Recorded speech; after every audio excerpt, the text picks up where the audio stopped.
पिछले 24 घंटे में उड़ीसा के ऊपर रेनफॉल का डिस्ट्रीब्यूशन स्कैटर्ड रहा है। एक जगह पर वेरी हैवी और 7 जगह पर हैवी रेनफॉल भी दर्ज हुई है। सबसे अधिक वर्षा कंधमाल के फिरिंगिया में 125 मिलीमीटर दर्ज की गई है।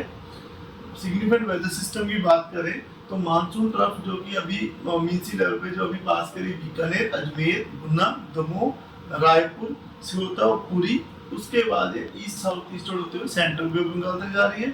दूसरा जो सिस्टम है अपर एयर साइक्लोनिक सर्कुलेशन जो कि north west bay of Bengal of Gangetic west Bengal Orissa coast के ऊपर है।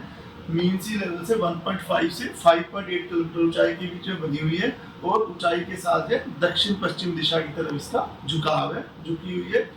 तीसरा जो सिस्टम 2 तारीख के आसपास जो एक लो प्रेशर एरिया जो है north west bay of Bengal के ऊपर फॉर्म होने की संभावना है।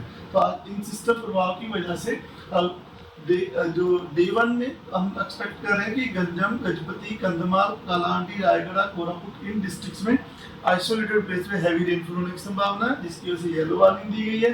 बाकी लोग सब उड़ीसा के जितने डिस्ट्रिक्ट वहाँ पे थंडरस्टॉर्म और लाइटनिंग गस्ट्स 30 to 40 km रहने की संभावना है, उसकी वजह से येलो अलर्ट दिया गया है। रेनफॉल डिस्ट्रीब्यूशन फेयरली वाइडस्प्रेड हो सकता है। 2 डे 2 यानी 1 सितंबर को हम लोग एक्सपेक्ट कर रहे हैं कंधमाल, कालाहांडी, कोरापुट इन डिस्ट्रिक्ट्स में जो heavy to very heavy rainfall यानी 12 सेंटीमीटर से 20 सेंटीमीटर तक बारिश होने की संभावना है। हैवी में 7 सेंटीमीटर से 11 सेंटीमीटर तक की रेंज होती है, तो इसकी वजह से ऑरेंज अलर्ट दिया गया है। लाइटनिंग 30 to 40 km लगभग पूरे उड़ीसा में है। हैवी रेनफॉल में गजपति, रायगढ़, नवरंगपुर, मलकानगिरी, नुआपाड़ा और बोलांगीर ये डिस्ट्रिक्ट शामिल है। रेनफॉल डिस्ट्रीब्यूशन में ओवरऑल जो वाइड स्प्रेड रेनफॉल डिस्ट्रीब्यूशन रह सकता है। ज़्यादा बारिश जो है साउथ उड़ीसा में होने की संभावना है। इसी बार डे 3 यानी 2 सितंबर को लगभग पूरे उड़ीसा में वाइड स्प्रेड रेनफॉल डिस्ट्रीब्यूशन रह सकता है, क्योंकि लो प्रेशर बनने की संभावना है उस दिन।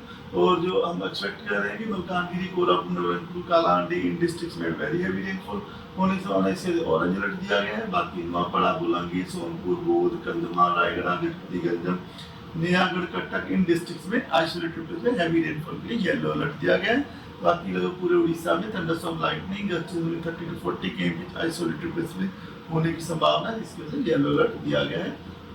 डे 4 में सुंदरगढ़, कालाहांडी, नवरंगपुर, रायगढ़, कोरापुट, मलकानगिरी इन डिस्ट्रिक्ट में हैवी रेनफॉल के लिए येलो अलर्ट दिया गया है। और इंटीरियर उड़ीसा में थंडरस्टॉर्म, लाइटनिंग 30 to 40 km के लिए येलो अलर्ट दिया गया है।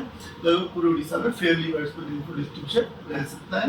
4 सितंबर में जो है थंडरस्टॉर्म और लाइटनिंग के लिए north interior Orissa, coast Orissa में वार्निंग दी गई है। और बाकी ओवरऑल डिस्ट्रीब्यूशन फेयरली वाइडस्प्रेड रह सकता है। डे 6 और 7 में वार्निंग मिल है, लेकिन रेनफॉल डिस्ट्रीब्यूशन फेयरली वाइडस्प्रेड रहने की संभावना है। फिशरमैन लोगों को वार्निंग दी जाती है कि वो डे 3 to डे 5 2 सितंबर से 4 सितंबर तक मछलियाँ पकड़ने समुद्र में ना जाए, क्योंकि हम लोग एक्सपेक्ट कर रहे हैं कि स्क्वेली वेदर रह सकता है, जिसमें कि wind speed 30 to 40 km to 50 km हो सकती है along and Orissa coast and over north bay of Bengal के ऊपर। और sea condition moderate to rough रहने की संभावना है।